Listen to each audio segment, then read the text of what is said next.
3, 2, 1. Hello YouTube, Otaku here. We're going to be getting back into with page 32 of the Grapes of Wrath. If you haven't been onto this channel before, please go ahead and check out the channel description before we begin. If you have been onto this channel before, you already know what's about to happen next. Grab your eucalyptus inhalation equipment and get the best part about these series underway. Right now we're about to get back into it with the Joel family. We haven't even met everybody yet, but we finna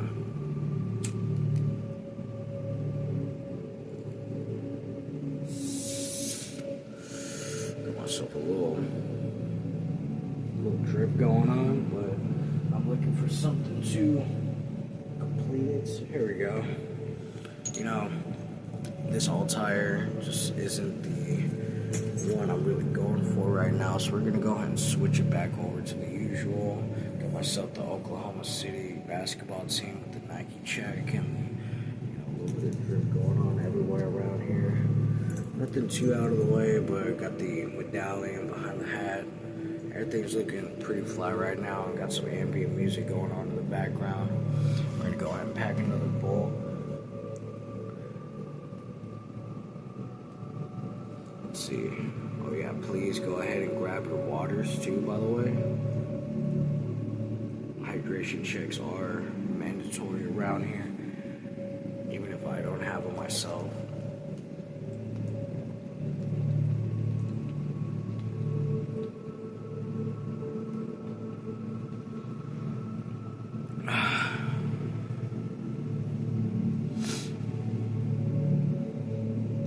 So weird.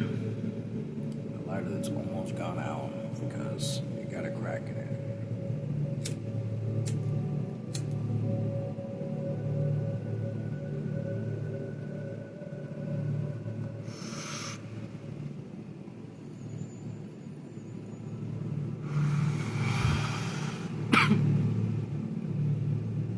It's fucking with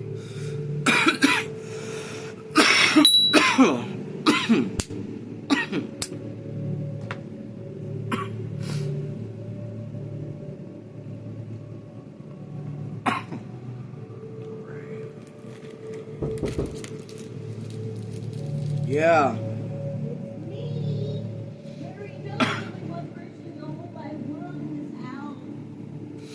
I'm doing a video. Are you ready?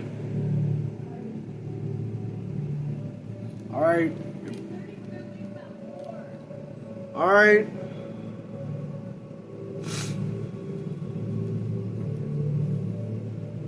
Yeah, page 32. We have made it here. That was the first time I think I've ever had an extended cast member onto this. Very interesting. Alright. Chapter 5. Page 32 of the Grapes of Wrath.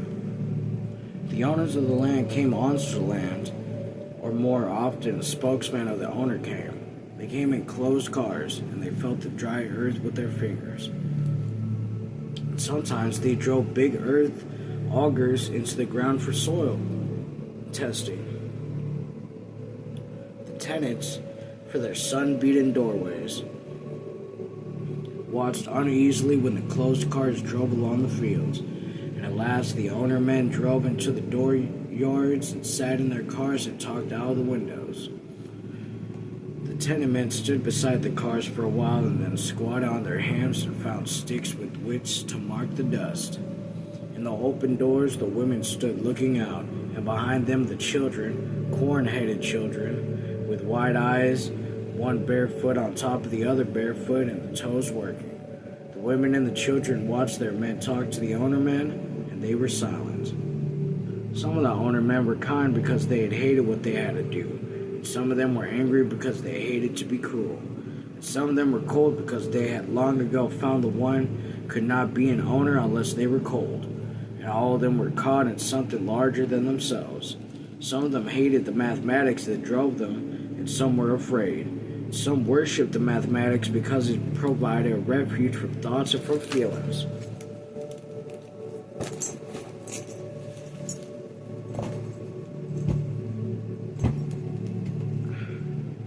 Apologies.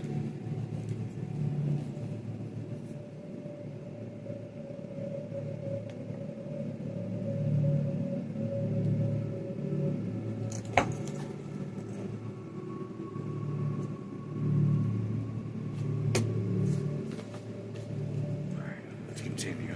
My bad.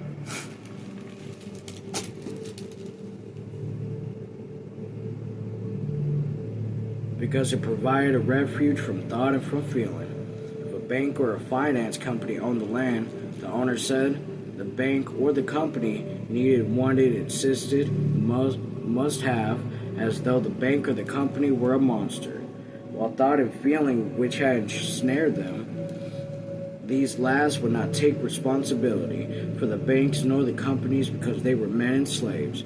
While the banks were machines and masters all at the same time, some of the owner men were a little proud to be slaves in such cold and powerful masters. The owner men sat in the cars and explained, "You know the land is poor. You scrabbled at it long enough. God knows." The squatting tenant men nodded and wondered and drew figures in the dust. And yes, they knew, God knew, if the dust only wouldn't fly, if the top was only stay on the soil, it may not be so bad.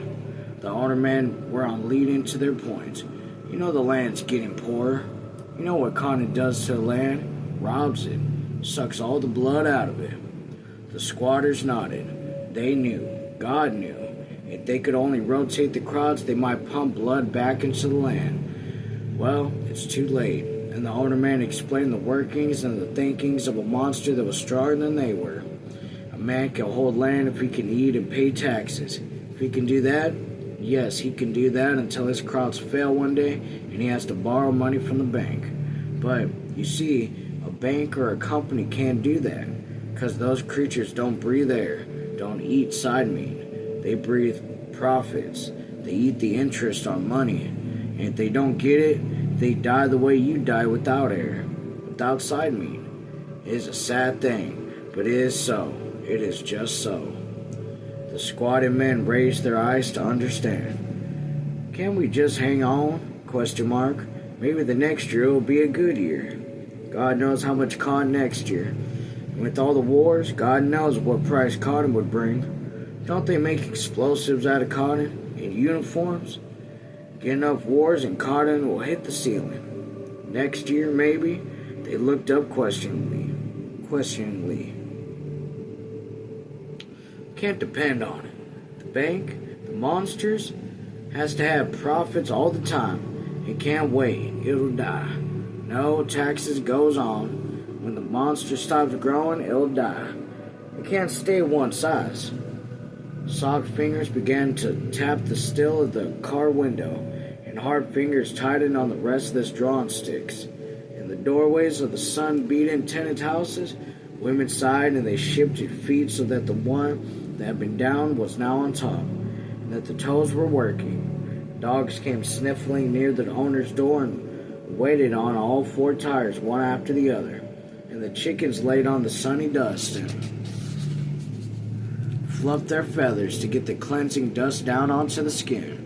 In the last sties, the pigs grunted inquiringly over the muddy remnants of the slops. The squatty man looked down again. What do you want us to do? ? We can't take less share of the crop. We're half starved now. The kids are hungry all the time. We got no clothes, torn and ragged. If all the neighbors weren't the same, we'd be ashamed to go to the meeting. And at last the owner man came to the point. The tenant system won't work anymore. One man on a tractor could take the place of 12 or 14 families. Pay him a wage and take all the crop. We have to do it. We don't like to do it, but the monster's sick. Sometimes happens to the monster.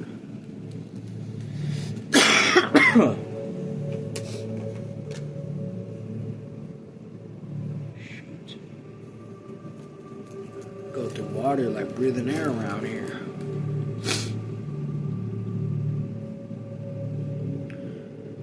But you'll kill the land we caught in. We know.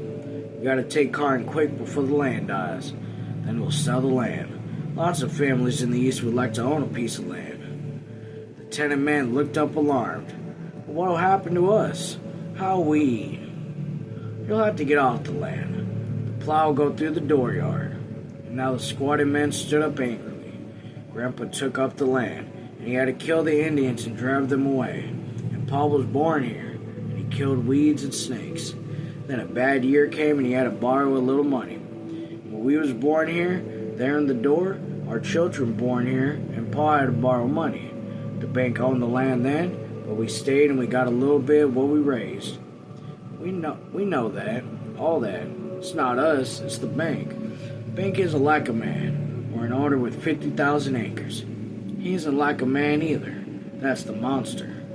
Sure, cried the tenant man, but it's our land. We measured it and we broke it up. We was born on it, we killed on it, died on it. Even if it's no good, it's still ours. That's what makes it ours. Being born on it, working on it, dying on it. That makes ownership, not a paper with numbers on it. We're sorry. It's not us, it's the monster.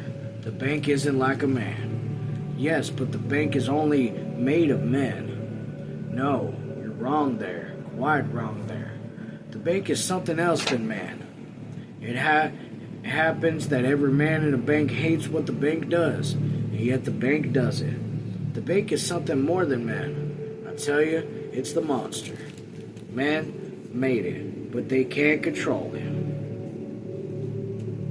Page 35. We are actually going to have a short segment on this one, because I have activities I need to go do. But thank you very much for being here. You guys take care. Peace.